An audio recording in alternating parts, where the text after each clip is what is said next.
اعوذ باللہ من الشیطان الرجیم، بسم اللہ الرحمن الرحیم۔ حضرت ابو بکر رضی اللہ تعالیٰ عنہ کا افضل الامت ہونا۔ امت میں سب سے افضل حضرت ابو بکر رضی اللہ تعالیٰ عنہ ہے۔ قرآن مجید کی آیت ہے، لا یستوی منکم من انفق من قبل الفتح وقاتل اولئک اعظم درجہ، صدق اللہ العظیم۔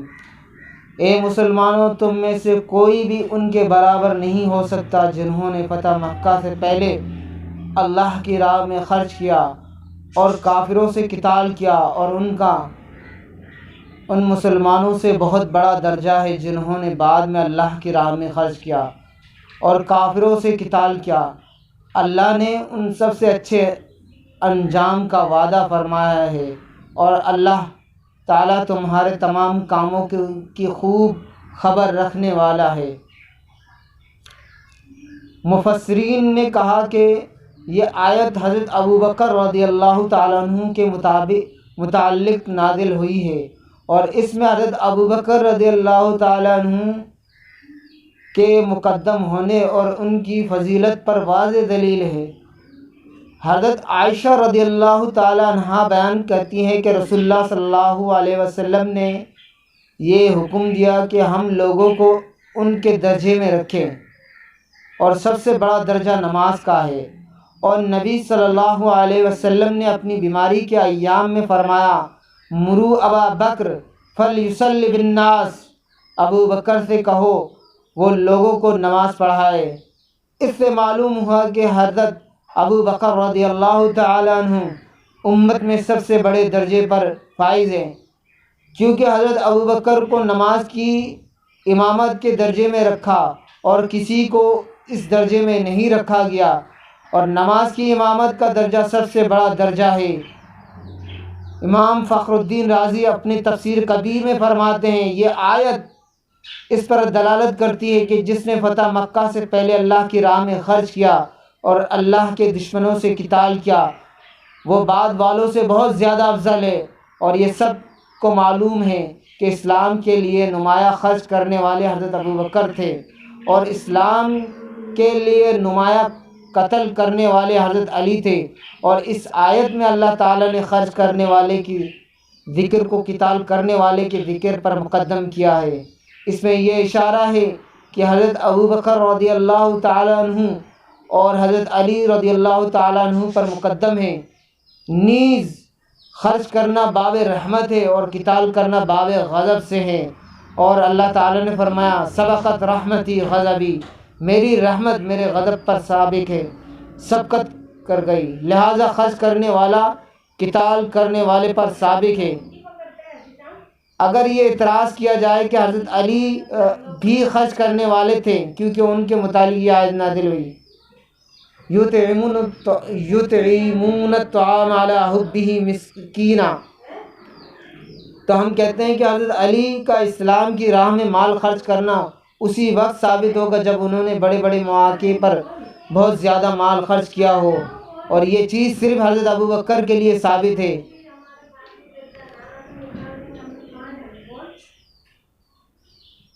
سورہ توبہ کی آیت نمبر 1 میں اللہ تعالیٰ نے فرمایا، جو مہاجرین اور انصار اسلام میں سابق اور اول ہے، اور جن لوگوں نے نیکی کے ساتھ ان کی پیروی کی، اللہ ان سب سے راضی ہو گیا، اور وہ اللہ سے راضی ہو گئے، اور ان کے لیے ایسی جنتیں ہیں جن کے نیچے سے دریا بہہ رہی ہے، جن میں وہ ہمیشہ رہیں گے، اور یہی عظیم کامیابی ہے۔ حضرت ابو بکر کی فضیلت پر دلالت کرتی ہے کیونکہ انہوں نے سب سے پہلے اللہ کی راہ میں رسول اللہ صلی اللہ علیہ وسلم پر اپنا مال خرچ کیا، اور سب سے پہلے اسلام کے لیے قتال کیا۔ حضرت ابن مسعود نے کہا کہ انہوں نے سب سے پہلے اسلام کے لیے تلوار اٹھائی۔ عطا نے کہا، جنت کیا مختلف درجات ہے، اور جس نے سب سے پہلے اسلام کے لیے خرچ کیا اور تلوار اٹھائی، وہ لوگ سب سے افضل درجے میں ہوں گے۔ حضرت ابو بکر رضی اللہ تعالیٰ عنہ کے فضائل میں احادیث۔ حضرت ابو سعید خدری بیان کرتے ہیں کہ رسول اللہ صلی اللہ علیہ وسلم نے فرمایا، جس شخص نے اپنی رفاقت اور اپنے مال سے سب سے زیادہ دنیا میں مجھ پر احسان کیا وہ ابو بکر ہے۔ اگر میں کسی کو خلیل بناتا تو ابو بکر کو بناتا، لیکن اس کے ساتھ اسلام کی اخوت اور محبت ہے، اور ابو بکر کے دروازہ کے سوا مسجد کے تمام دروازے بند کر دیے جائیں گے۔ حضرت عائشہ بیان کرتی ہے کہ رسول اللہ صلی اللہ علیہ وسلم نے اپنی بیماری کے ایام میں فرمایا، میرے لیے اپنے باپ ابو بکر اور اپنے بھائی کو بلاؤ تاکہ میں ان کے لیے ایک مکتوب لکھ دوں، کیونکہ مجھے یہ خطرہ ہے کہ کوئی تمنا کرنے والا تمنا کرے گا اور یہ کہے گا میں بھی خلافت کا مستحق ہوں اور کوئی نہیں ہے، اور اللہ اور مومنین غیر ابو بکر کا انکار کر دیں گے۔ صحیح مسلم۔